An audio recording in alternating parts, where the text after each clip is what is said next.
When when it's time to begin, it's on the Rewind-A-Wai with John Pollock and Wai Ting. The A-Team that makes sense of these things we see in the ring every week on TV. It's Rewind-A-Wai for Monday night. Download it Tuesday morning from the Post Wrestling site. It's Rewind-A-Wai for Monday night on USA Now on the John and Wai Take the Mic. Well, hello everyone. Where have you been? Wai and I just warmed up with a cool 30 minutes of news, discussion, talking about WWE versus AEW, a frequent topic on all wrestling platforms. We also went through all the latest as it pertains to the fallout of Double or Nothing, a recap of Battleground from Sunday night, best of the Super Juniors, and the Muhammad Hassan interview that we have up on the site now over at postwrestling.com in advance of the season finale of Dark Side of the Ring. I would say overall, this has been a season that seems to have been met with definitely more praise than critique. I would say most of the episodes seem to have hit, and I think they hit their high point last week with the Daphne one. That was just so well done, and I've only heard positive feedback to that show, which could have gone many ways, and I think they handled it really, really well last week. Yeah, 6 seasons deep and still finding interesting stories to talk about and very, very I think I would say relevant discussion coming off of all these podcast episodes as well. So I think it says something about maybe the quality of the research and the documentary I guess production values of this team. Of course, John, you have a role in the episode tomorrow. So you have not seen the episode yet? Right. I have not. No, I have had no time. This weekend was not a weekend where I could find any extra time. I will. I'm gonna hopefully watch it by Wednesday night when we talk. So we'll get your thoughts on maybe how the episode was, but also how maybe you felt your interview was edited into the show. Yes. We have a lot to discuss from tonight's Raw coming out of Saturday night's main event on Saturday. This was their final night at the Yuengling Center that they had set up through the Tampa Bay Sports Commission, and this follows Saturday night's main event and Battleground, with WrestleTix reporting 9,760 tickets distributed that they did call a sellout on the broadcast.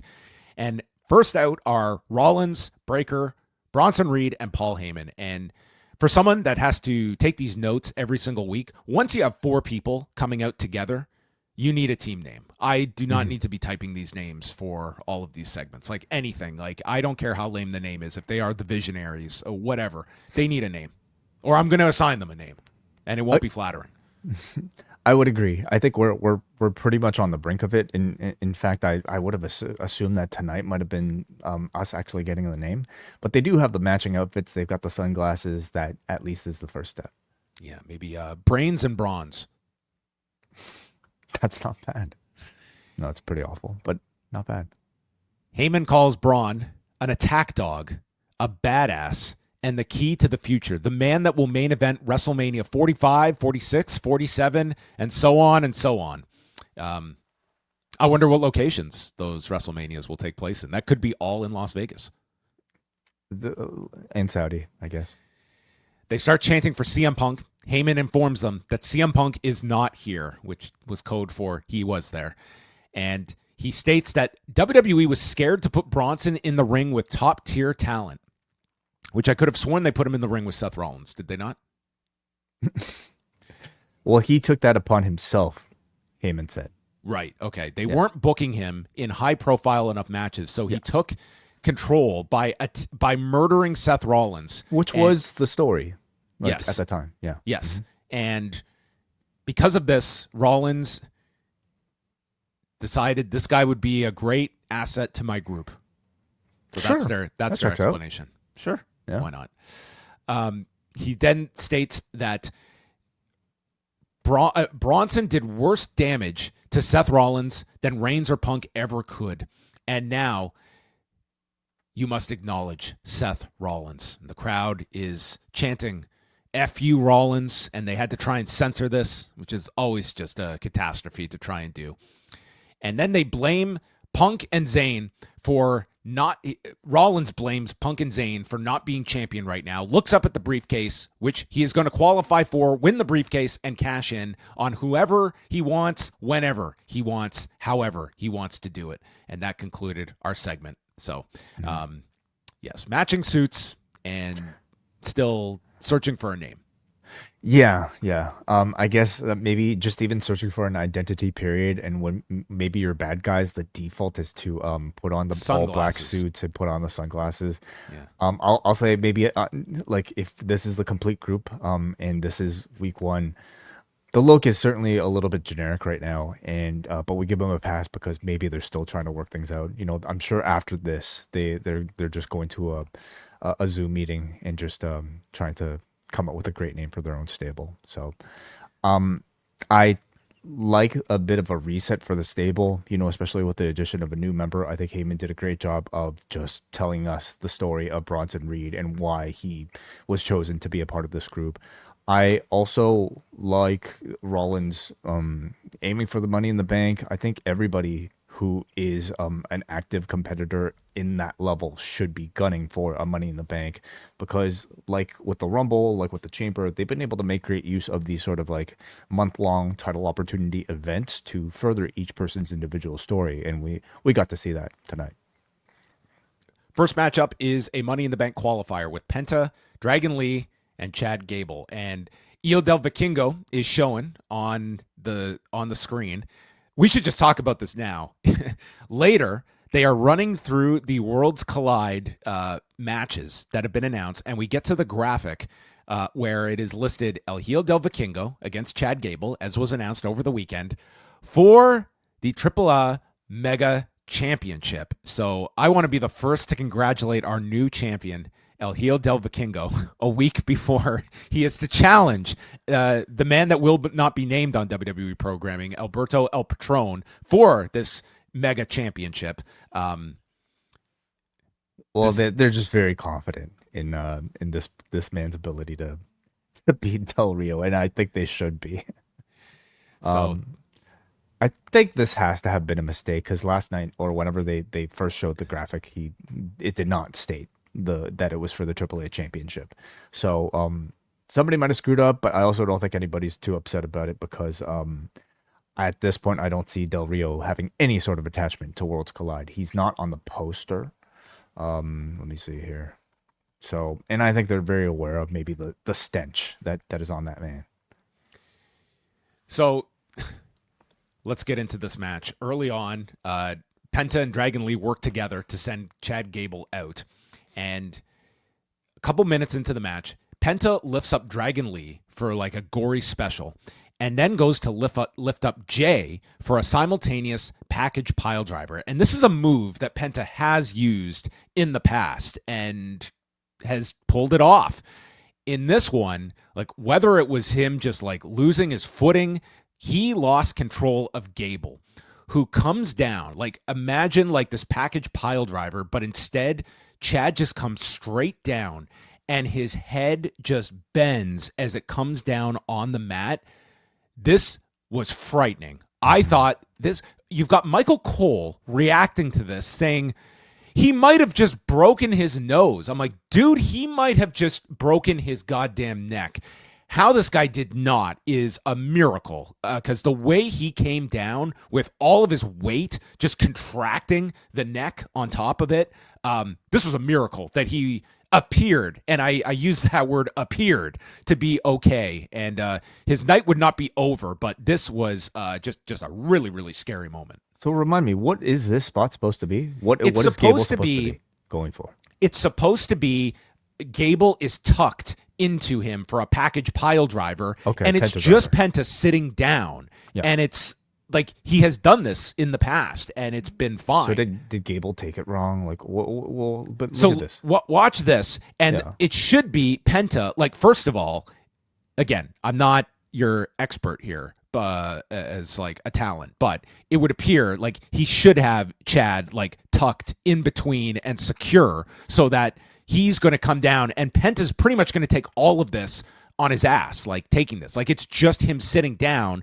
protecting Gable's head, while the other guy is, Dragon Lee, is just he's just coming down on his knees, basically. And not even that. Like, it should be Penta is hitting first. And it looks like he sat back here. And Gable also is not tucking his chin here. Instead, it's almost like he's going down like you would almost like a Styles Clash. Like, that's what it kind of looks like here. I just don't know what the hell they were attempting and what was miscommunicated here, because I just don't know how this, if it's supposed to have looked something like this, I don't know how this was supposed to turn out well at all. So, yeah. Yeah, I mean, if you've seen the move elsewhere, like, you would see, like, it looks like a pretty routine spot. As I'm actually going to try and send this to Wai so he can actually see it. Sorry, this is not the best. No, it's okay. Audio, but at least you can have a visual here. Thank you. Of him pulling this off. But yeah. Oh, okay, I got it. Gable was exceptionally lucky. Oh my God. Yeah, this was. I wonder if something like this would give them pause about, I don't know, just attempting. They've always been very conservative on, like, pile drivers and stuff like this. Like, even like they don't typically do the package pile driver. Like, that's why it was such a big deal when they had Kevin Owens actually do it for the angle with Randy and with Cody. Is like they basically don't do package pile drivers. Like, they usually it's just rotating them over onto the back. So we're watching a GIF from PWG when Penta has done the move, and it's just supposed to be a package pile driver, like a Penta driver. Yeah, same that's as it. What That's Kevin it. Steen. But the difference in this case was that Gable had his legs hooked up over Penta's head for some reason and not low enough for Penta to hook his legs. It's basically like he was up, like he was about to take a Styles Clash. It seemed like his body position. I almost wonder if it was Gable that thought he was going for something else and just kind of seemed to take it wrong vertically rather than like wrapped up. And Penta, I guess in that position, maybe choosing to commit to the move anyway, and it just turned into a fucking mess. So Gable is extremely, extremely lucky. And didn't have a broken nose, so Michael Cole could rest easy. Mm-hmm. Vikingo just like transitions and hits a Tope Con Hero. I could not believe that Gable, he immediately rolled to the floor, but then he's up. You mean Penta? Penta hits the Tope Con Hero. Not Vikingo. Oh, sorry. I meant Penta, yes. Gable rolls to the floor because, my notes here, Vikingo then gets up from his seat. But Gable just gets right back into this. He catches Penta off the dive, and he just continues in this match to his detriment at a certain point. So Vikingo gets up from his seat in the front row. He's trading words with Gable. And then Dragon Lee hits this incredible Tope Suicida flying through over the desk at like 1,000,000 miles an hour, which is not what this match needed at this point. I was just like, please get these guys to the ending of this match because someone is going to kill themselves. Dragon Lee returns, hits a Poison Rana to Penta, and then a Liger Bomb on Gable for a 2 count. And the crowd is getting into this. Gable lifts up Lee for this big belly-to-belly, and as he climbs up the corner, Vikingo jumps the barricade, gets onto the apron, and leaps up to kick Gable right in the face. And suddenly, Chad Gable is realizing they've brought back Brawl for All and just not told me about it, because this guy gets busted open from this kick and then takes a double stomp from Lee, and it's a Penta driver onto Gable as Penta pins Chad Gable in 10 minutes and 3 seconds. I no longer want to see this guy have to do double duty at Worlds Collide. By all means, let's just keep this guy in one piece for that show and put him in one match. I mean, Chad Gable just got... And this guy's night was not even over. He still had to do... Did you see the AJ angle, or was that during the commercial? Okay. I actually watched the commercials. Okay. I think it was a commercial spot, but yeah, he had to do an angle with AJ as well that was physical on top of this. So this was a rough night for Chad Gable. Well, there's a lot being based around Chad Gable, especially in promotion of this Worlds Collide event, in which he will be going for the AAA Mega Championship in the main event. So he's doing, and he is the biggest heavy lifting. WWE name currently attached to this show. Oh, he's concurrently working feuds with Vikingo and Penta and AJ Styles, so they're relying on him for a lot. and he is working his ass off. Like, okay, scariness aside, I thought this match was fucking awesome. These Money in the Bank 3-ways, I think, have all been awesome. This was obviously the most lucha inspired one of all of them because, because of Gable's feuds and also in promotion of Worlds Collide. And if this is any sort of indication of like the type of style that they want to employ for a WWE owned AAA, I'm very excited. I think this would be a style that would translate very well to a North American audience. Great pace of action, and just that tope from Dragon Lee was insane. So I had a lot of fun watching it. But yeah, I hope Gable is okay. I'm really looking forward to this Worlds Collide show, and the Cubs fan at Lucha Blog brought this up today, and it's a great point. Is like they've announced like on YouTube it will be both in Spanish and English, and they better have like the right English commentary team because bad commentary for Lucha can be a killer, and I don't know who they like. Are they going to take WWE broadcasters for this? Like, I think you need that Lucha expert there for a lot of these characters and to explain a lot of this stuff. So I think the commentary is a very key aspect to this presentation. Yeah, that's a good one. Good something to bring up. I like on their roster, who do you think would be most capable? Because I definitely see them hiring a play-by-play guy from within, just maybe for a bit of a familiarity aspect to it. Like someone from WWE or someone from outside? WWE. Like, you think of Vic Joseph would be good for something like this? I don't know like how much like Lucha he follows. I don't know. That's who I would want. Could you see Cole doing it? Dude's got to do Money in the Bank. I would not be spreading these guys thin to do double the shows. Probably not. For that. I mean, honestly, like a Joe Dombrowski that does do like he would be great, but WWE might want one of their own people, and Corey Graves I could see very well being put on this. They should have his brother on it, to be honest. Like maybe you just have that Corey Graves and Sam Adonis, and they don't acknowledge that they're brothers calling this. Graves, you're back to play-by-play tonight. Judgment Day is with Roxanne Perez, who brings in nuggets for Dominic and starts rubbing his shoulder when Liv Morgan returns from her filming duties in Japan. And she states that Raquel has kept me up to date on what's been going on. I'll have something to say about this, but first I need to get a qualifying match for Money in the Bank, which she never ended up getting tonight. Maybe she's trying to get it next week? Maybe. Cole and Pat go over, they acknowledge Memorial Day, and we had a video that was voiced by Cody Rhodes. Rusev and Akira Tozawa. This was a multiple week build for a 55-second match where Tozawa got in some offense. Rusev had enough of this. Machka kick, accolade, and murdered him until Sheamus came out, and they had a long stare down, and Rusev backed off. Yeah. They kind of teased the interaction last week with Sheamus interacting with the Alpha Academy. I think we suspected this to be the direction that they'd go, and I think the audience from week one seemed to really see it as a big deal.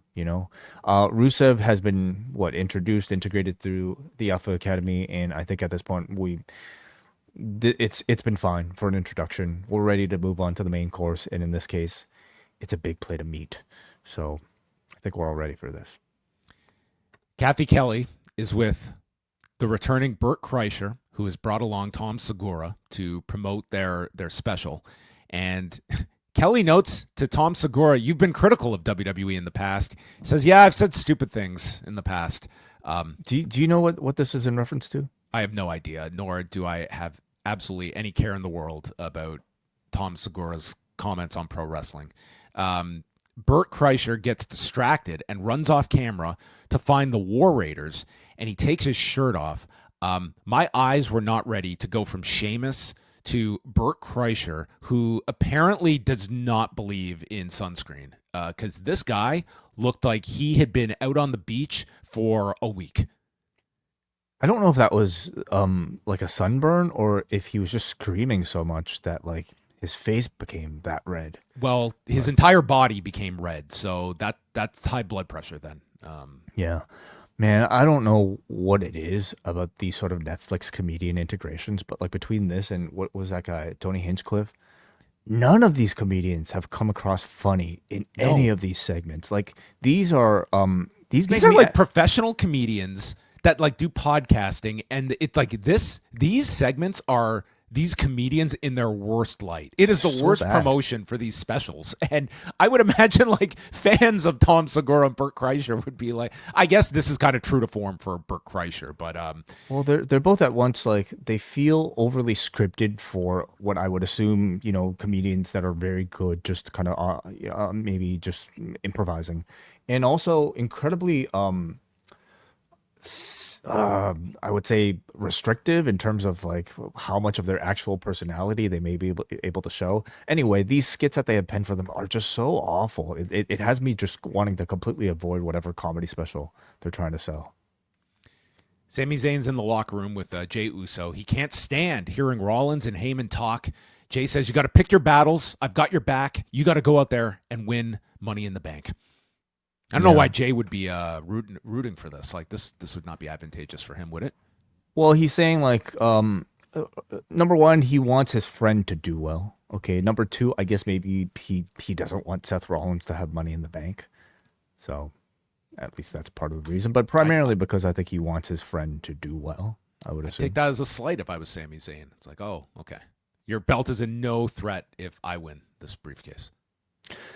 I wish that we could have explored it further. In case you forgot about them, Burt Kreischer and Tom Segura have now made their way to their seats, and they chug beers before this tag title match, which pits the New Day. Haha, so funny. You gotta watch beer you way. gotta They watch the drank it Netflix all at once. special. Yeah, I wish that I could watch an hour and a half. Oh of my this. goodness, so funny. The New Day, the War Raiders, and the Creeds, they're fighting before the bell, and then the New Day and the Creeds work together, including them posing together after sending Ivar and Eric to the floor. Julius does his leap to the top for a superplex. Woods is off with a limit break elbow and an Ivar with a top rope splash. Cover gets broken up, and then it's Ivar with a running splash to Kofi at the side of the ring into the LED screen, which starts short-circuiting after this maneuver. And Julius hits this incredible looking flying knee to stop Ivar on the top turnbuckle, but Xavier, who's been working with these guys the whole match, capitalizes, rolling up Julius and grabbing the tights in 9:13. So the Creeds looked like morons, and the New Day retained. Mm-hmm. Overall, I thought it was a strong showcase for the Raw tag division, which has been severely This was all lacking. of the tag division on display. Yeah. I think the SmackDown tag division obviously has been doing incredibly well in recent weeks, especially with Fraxium, and I think it's made the Raw tag division be that much more of a glaring sort of weakness in the sort of WWE. So it seems like they're at least putting effort into it, and I think they're realizing that the key to promoting these tag team divisions is to let these guys wrestle and put on strong matches, and I thought you at least like got the semblance of a really strong core here in these three teams, especially with Ivar. A lot of spots built around him to showcase like what makes him special, being a big guy, being a Burt Kreischer who could fly. So they have the talent. Let's see who else they can add to this. Being the one that has the musical ear of our duo, Fraxium introduced their new theme song on Friday. Neil brought it up, and I guess I didn't even notice that much upon first listen. I went back to listen to it. It is awful. It is so bad. I would have been way more offended by this than like whatever Mina Shirakawa song was played. But man, it's like the most generic. Okay, so it's a thing now that like people do where like Def Rebel is made fun of so much. People make Def Rebel parodies, and it's hilarious because they're just like it's just like the most generic notes, guitar music, and just like a dude's catchphrase over top. And that's kind of what the song sounded like the rhyming. I don't even want to listen to it on Friday if you get the chance. It is like atrocious. Do you think Paul Levesque should have made a concerted switch midway through the match? I don't know if what they had before was that much better, but yeah, this is so bad. It's actively like noticeable.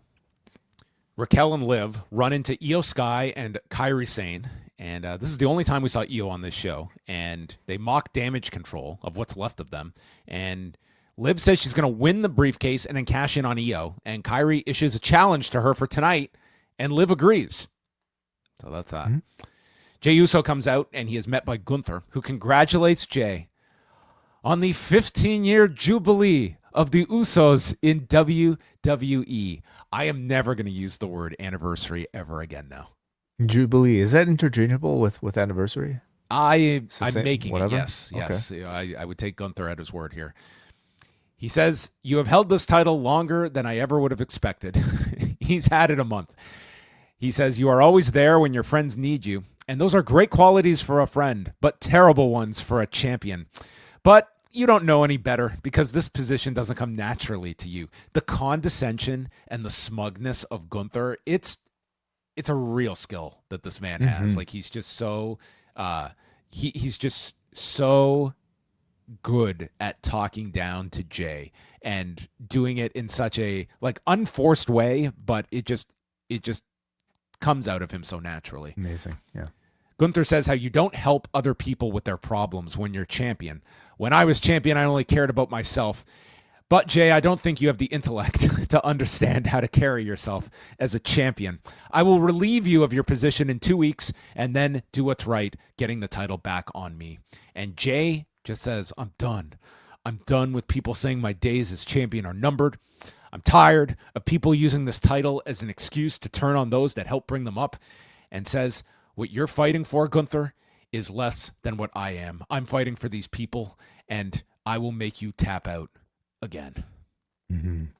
By this point, I think Jey and Gunther have built up a pretty good chemistry on the microphone. You know, Gunther comes out, gets into his big list of insults, attacking Jey's confidence, and Jey by this point has heard enough of this so that he could just do the quick walk away, you're done, and just is able to get the crowd on his side so effortlessly. I think we sound a bit like a broken record, but Gunther is just so fantastic and might honestly be my favorite promo on Raw, and that means I rank him now above Paul Heyman. And I think for me, a lot of that comes down to freshness as well.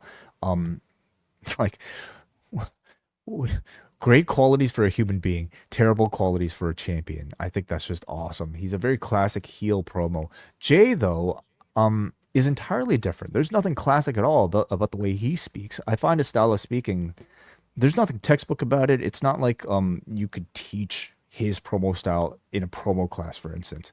It's just completely unique to him, but it somehow works incredibly well for his connection to the audience, and I find that very fascinating. So, it is a bit of a repetitive feud by this point, but we also only have one more week to go before we get to that rematch. Should they've asked Jey Uso to deliver that video on Friday about the WrestleMania location switch? I think he would have come across a lot better than Paul Levesque. Yeah. New Orleans, 2 words, 1 new location. Las Vegas. Live more. First, we had Cody Rhodes is launching a podcast this week presented by alcohol, and his first guest is Brandy, his wife, not the drink. And they showed a clip of his return in 2022 where Cody thought he might get booed when he returned. And Brandy was like, that's not going to happen. And it did not. No. Really gunning for the Apple Top 10 Pro Wrestling charts. So how many shots of American Wheatley vodka will it take before they start to get into the Dan Lambert segment that Brandy was part of? Oh, I don't know.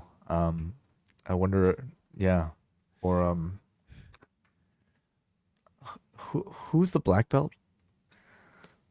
The black belt. Yeah, remember her infamous black belt promo? Do you have a black belt? Oh, who's the black belt? Was it Shafir? It doesn't matter. I want a full breakdown on this podcast about Brandy's best AEW moments. Well, maybe we'll get into it. I don't know how long this podcast is, but it debuts on Wednesday. They didn't say what time on Wednesday. I wonder if they could debut it at 8 o'clock Eastern. I don't know if that's really the same counter-programming competition. It depends what the content is. Yeah, I guess so. Well, okay. Anyway, We had 3 nights in Tampa, so that meant Titus O'Neil was shown in the crowd. Terry didn't make it to any nights in Tampa. I think he had 3 weddings to get to on consecutive nights, and he couldn't make it. Weddings. Yeah. He should have gone to Battleground. That should have been his where he goes. Battleground. Would that be the safest audience for Terry, or would they? Don't know. Would they all be tough? Yeah. I really don't know about that. So, right after we talked about Ron DeSantis being at Saturday night's main event, like hours later, Hogan posts a picture with Ron DeSantis, and they're holding up his All-American beer. And I'm just wondering, like, when was this photo taken? Like, it could have been anywhere in Tampa, but given it was just a few hours after Ron DeSantis was there at Saturday night's main event, it was like, was Hogan like, this is his hometown of Tampa. It just made me wonder, like, it was kind of pretty noteworthy that you do, forget NXT, but 2 main roster shows in Tampa, and like not a whiff of Hogan on these shows. Huh. Very interesting. Yeah. Mm-hmm. Liv Morgan against Kairi Sane. So Sane misses Liv and kicks the post and then takes a sunset bomb to the floor. They go through the break. Liv goes for the 3 amigos, and Sane stops on the final one.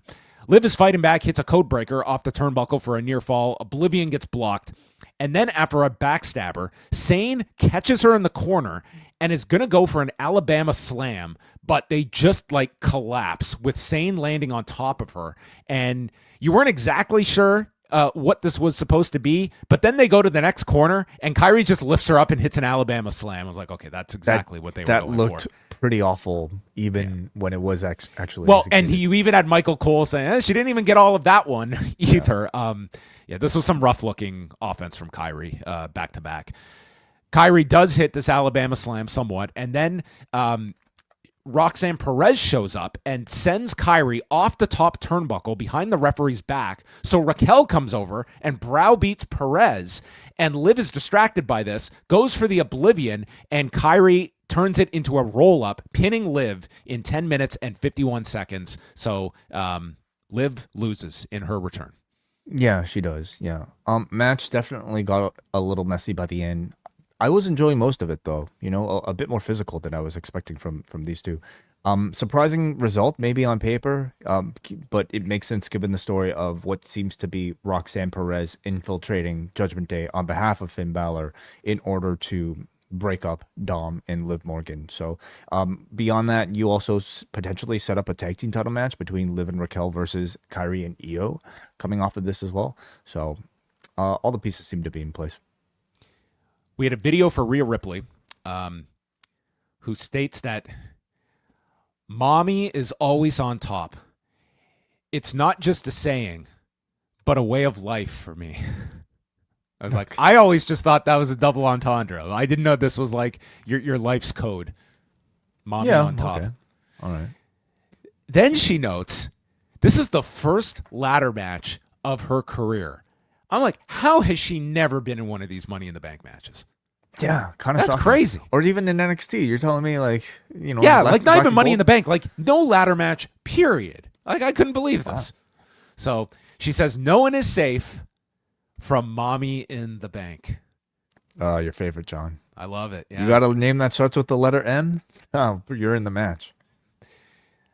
Then we had the American Made segment where Gable's forehead just is busted open. I mean, he's going to have like quite the lump on his forehead tomorrow is my guess here. Vikingo is back there, didn't apologize, and he says beating you at Worlds Collide will be like taking candy from El Hijo. And I laughed out loud at this line.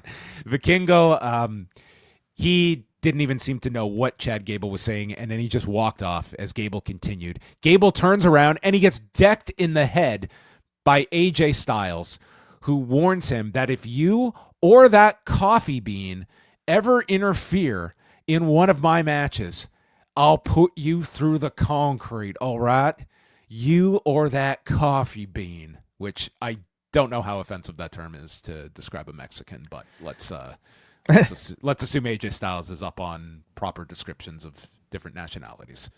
Yeah, or I think AJ is operating under the assumption that the person under the mask is not a Mexican. I would hope. So Chad Gable is a coffee bean. Well, Cafe Americano. I guess coffee bean is better than like Mexican jumping bean, which was absolutely racist back when that used to be the description. Yes. Yeah. Jesse Ventura loved that one. Brian telling us that the segment actually didn't air for all audiences and was actually in commercial break. Yeah. I assumed this one was a commercial break spot, but it was actually like kind of usually these commercial segments are just like, it's just random promos with not too much storyline consequence to it. But I mean, this Chad Gable has like a million irons in the fire at the moment. And I would think we're probably going to get a TV match with Gable and AJ at some point, but he's got a lot going on. Judgment Day react to Liv's loss, and Raquel is, first of all, Dominic is explaining how the time zone difference and all that, and this is the time when we could have had Hogan's segment where he explains time zones in Japan to Dominic. Yes. That could have been great. Of course. So Raquel blames Roxanne Perez, and Liv, assessing the situation, says, I can't believe I'm saying this, but Raquel, you were the veteran out there. You should have known better. And Liv storms off. Raquel is stunned, and Balor is just on top of the world, that he's just messing with everybody here. And yes, so we have Liv siding with Roxanne over Raquel here. Or just an attempt to create a bit of tension between now Liv and Raquel. I mean, Finn Balor wants to get those two out of the group, I would assume, and Dom by extension. And well, we better be careful because this is the entire women's tag division. Well, I'm just happy that for Raquel, she's actually getting something like an actual storyline of substance, actually getting some sort of focus beyond just kind of being the background player next to Liv Morgan here. The ability to at least tell us some sort of tension story. And I think coming off of this, we are to predict, like, what is the end result for all of this for the Judgment Day? Who are the ones that are actually going to be defecting from the group? Will Roxanne and Raquel end up being somehow a new team together with Liv Morgan potentially a babyface? It's kind of interesting to think about now. Lyra comes out. They have announced a rematch for the IC title at Money in the Bank with Lyra and Becky Lynch. And Lyra says, I wish I was out here to talk about new competition, but Becky talked herself into a rematch. I have nothing left to prove against her. I've beaten her twice, but I didn't feel satisfied after beating Becky because she showed up on Raw with no shame or embarrassment after losing, which technically Becky could just continue into forever and just continue to get rematches. If she doesn't sell the defeat, I guess Lyra will never be satisfied. If she continues to be annoyed enough, yeah. Yeah. The Toronto Maple Leafs should take this tact. They should have had a parade this year. They're not even in the playoffs, John. I cut them some slack. Come on. Okay. Lyra says that Becky is like a rat with a piece of cheese, and I couldn't let her do that. But now it's personal, and I'm going to hurt her at Money in the Bank. So Becky comes out and says, you might have won some silly wrestling match, but I won the night because I went home with my hot husband and you went to the hospital with your weird fiance. Becky says, I'm the best thing to ever happen to you and that title. Lyra says, they're only talking about me and this title. They said they're talking about you because I keep beating you. So Becky says, since I raised your arm in NXT when you beat me, if I face you again and lose, I will never challenge for that Intercontinental title again. But if not against Lyra, not period, but just only against Lyra. Oh, okay. What a stipulation. Yeah. Okay, yeah. So if I lose a third time, I don't get a fourth match. Yeah. Uh-huh. Okay. And if I win, Lyra has to raise Becky's arm. Mm-hmm. So yes. I think that everyone's reaction echoed this woman in the front row that was not exactly enamored with this stipulation being announced. But these two had a hell of a match at Backlash, so I'm not complaining that we're getting another match between these two. But, I mean, if ever we have telegraphed a title change, it's this one. I just can't fathom they beat Becky again. But I can't either. I can't either. I mean, overall, I thought a strong segment. You know, Lyra, I think, is doing a good job. Again, she's not somebody with, I would say, a natural charisma about her at all. But it really feels like the practice and hard work in her public speaking has been put in, and I thought she came across really well. I continue to be pretty impressed by her, and I think with enough repetition and enough exposure in front of these crowds through a high caliber program like against a Becky Lynch, hopefully she'll get there. At the same time, she's not going to be winning this match, so I hope she even gets a chance to stay in the spotlight beyond losing the championship. Is LJ Cleary going to be at Money in the Bank, and he'll be identified as weird fiance? Clearly, I mean, they keep bringing him up. That I mean, they did show us this last time, so I have to think that he's got a role going forward, or at least. I don't think we're getting a couples tag though. No, I don't think we're getting that one. No. Sami Zayn is on his way to the ring, and who comes out of door number 1? It is the returning Karrion Cross, who reminds Sami, you could have gone to SmackDown and received a title match, but you had to do it your way. Which, I mean, by this point, I mean, it is looking like Sami really did blow a much better option on the table. So Cross says, you know you're never going to win the title, right? And Zayn warns him, I'll deal with you later. And Karrion's just thinking, I've got nothing but time. Yeah, pretty much. I'm here every Monday, and I have an open agenda. Anytime you want to chat. Yeah. You know, I mean, Cross's role is really just to play like the devil on your shoulder, right? And I think he is a really cut one big promo every year after WrestleMania and get it not on TV. Yes. Yeah, not on TV. Yeah. Go and explain it on Ariel Helwani's show for an hour. I but I think like right now in Sami Zayn's like trajectory of what we can assume to be his story, I think he's the perfect device to introduce back into Zayn's life because, like even though Zayn hasn't really vocalized it in his promos, we can assume that he's going through some sort of internal struggle after being slighted for so much of this past year. But we also get the sense that he's been bottling it all up inside and not trying to sell it whatsoever. So to have Cross be the one to potentially like continue to like mentally torture him to like drive it out of him. He's the subtext of like the story that you are supposed to be following with Sami. And if he does end up doing this long-term turn, I could very well see like Cross being intertwined here with Sami at some point. So remember, like Karrion Cross, according to his own logic, and maybe there's something to it now, he's batting 1,000, okay, with these sort of feuds that he's had. Right, but he hasn't even had a match with this guy. Like he just people he talks to. He doesn't have matches with anybody. Did he have a match with the New Day? Or maybe he did, but like he somehow takes responsibility for Nakamura turning, for what is it, the New Day turning. Name any other number of people that he's feuded with, and I think he will ultimately succeed in aiding Sami Zayn to turn to the dark side as well. I'm on board for the story. I think Zayn continues to be the most interesting character that I think is on the show right now, and we've only just like started, you know, this whatever's going on here. So these sort of repetitions about like you're never going to be champion, also like they do work in assuring me that I think they will have Sami Zayn become champion, but I just think it'll have to come via a heel turn. Then they ran down the Worlds Collide card, and I don't know if Alberto was watching, but he would have learned of probably what is going to be Sunday's outcome when he defends this title. We will see, or we got some high-level 4D chess by the WWE graphics. Could be a three-way. Could be a three-way. Alberto, El Patron in the main event of Worlds Collide. Yeah, I'm sure that will be met with no outrage at all.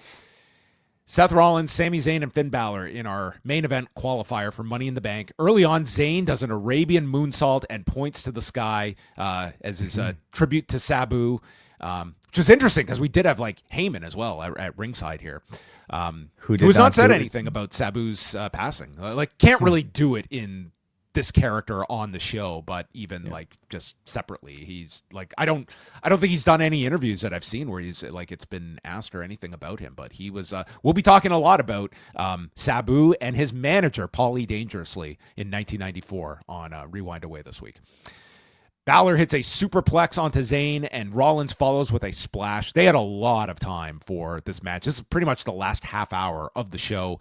Rollins tries to work with Balor. Zayn stops a pedigree, but later Rollins hits it. Zayn kicks out, hits a Blue Thunder Bomb, and man, did this crowd believe that this was going to be the time that Sami Zayn wins with the Blue Thunder Bomb. Hits an exploder, goes for the haluva, but Balor cuts it off with a sling blade, and Balor does the shotgun dropkick, sending Zayn into Rollins, misses the coup de grace, and with it is hit with the stomp. Rollins then takes the haluva kick, and Zayn goes for the cover when Braun Breaker yanks out Zayn, and him and Reed beat down Zayn. When Jey hops the barricade, he attacks them with super kicks until a spear puts down Jey, and Zayn gets involved, so he leaves the ring as Dominic appears, throws a chair into the center of the ring. And Cole notes that wasn't a great throw, as it's like in between Balor and Rollins. So as Balor is crawling towards the chair to grab it, he gets stomped on the chair by Rollins, and Rollins pins Balor to qualify. For what they're doing with Balor and Dominic, I really do enjoy these little like subtleties of like Balor being too slow to help Dominic, and then the chair spot here.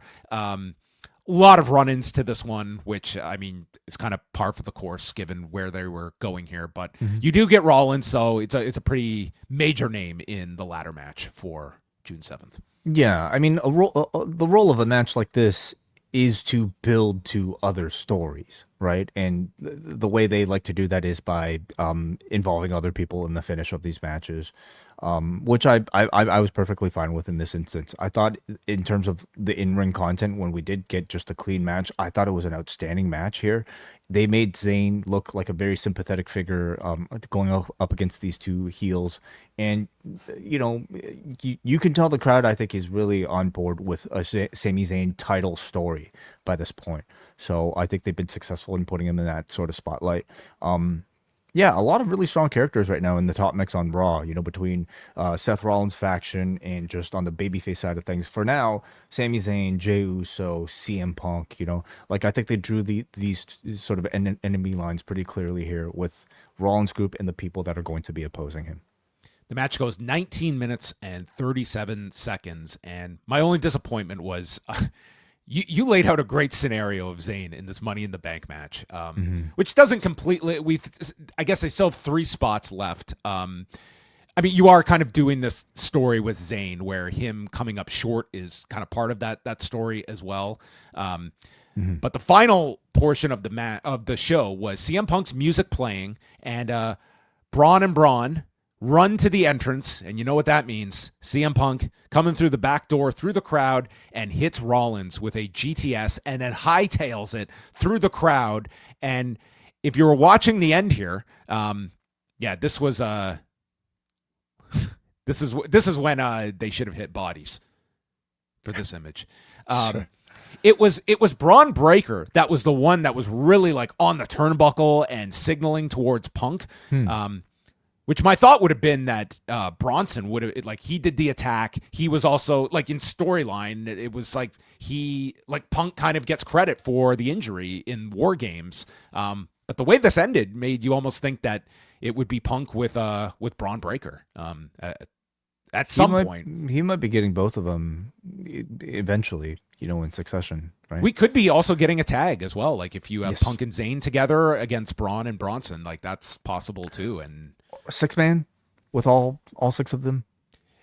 I guess it just is a matter. If you do it at Money in the Bank, Rollins is in the ladder match. But if you punt it past that, yeah, you could do the 6-man with Jey. Well, Money in the Bank, we're already up to 4 matches between the 2 ladder matches. We got Lyra and Becky, and what's the last one here? The tag with Cena and Cody, Cena and Logan Paul. So yeah, you do have the 4 matches. I would think like you'd want Punk on that show, but yeah, we will see. There you go. That was Raw. So overall, your thoughts on the show, Wai? I thought it was a satisfying show, you know, for focus put towards Money in the Bank. I think this was very much about establishing Bronson Reed as part of Seth Rollins' stable and just this sort of the strength that the stable has right now. I continue to enjoy what little they're doing with Sami Zayn in a very sort of like slow pace.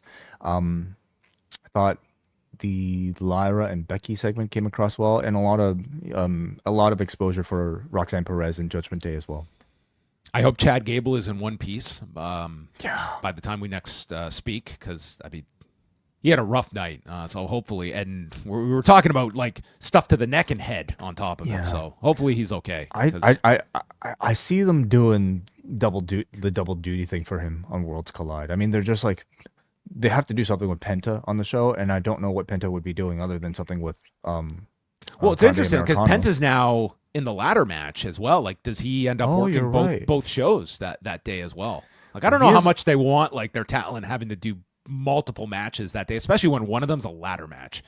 It's very true. I mean, maybe I'm basing too much on this poster. But you know what? Interestingly, I thought Penta was on. He is not on the poster. So I guess maybe he won't be involved.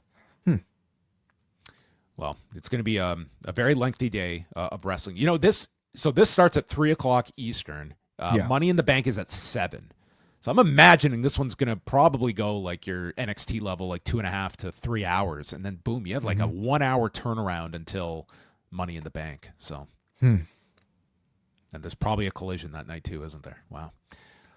Lots of wrestling. This is our life. Yeah, that's Sean. it. That's it. That's a lot of it.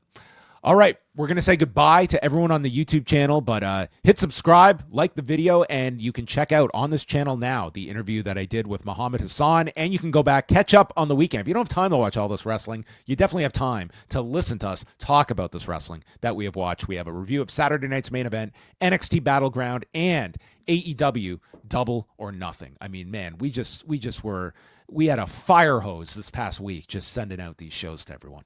We watch everything. We talk about it. We help you guys digest them and analyze the shows. So, hope you guys enjoyed some of these podcasts. At the very least, we welcome any sort of comments you want to leave, or whatever you want to say.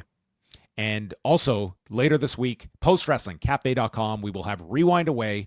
We're already way at number 183, as we are going to be chatting ECW, the night the line was crossed from the ECW arena. You know, ECW, it does have a legacy where you would think it was the show would have been called The Night the Line Was Sniffed, but this was The Night the Line Was Crossed. And Sniff? Oh, I just got it. Oh, listen, my. I don't think I'm speaking out of turn with this locker room, but we are going to be chatting about a pretty legendary match in ECW's lore with Terry Funk, Shane Douglas, and Sabu in the three-way dance. And it's not like your typical setup of a three-way dance where they just all start at the same time. So we'll talk about that whole thing, the lead up to this show where Paul Heyman has been booking since October. And this is Terry Funk we will be discussing quite a lot because, spoiler, he is incredible in this era of ECW. And as much as people focus on like Barely Legal and that period of Terry Funk in ECW, he was adding so much credibility to this company when it's still Eastern Championship Wrestling when we're talking about this event. Like they do not do the rebrand until the summer when Douglas throws down the NWA title.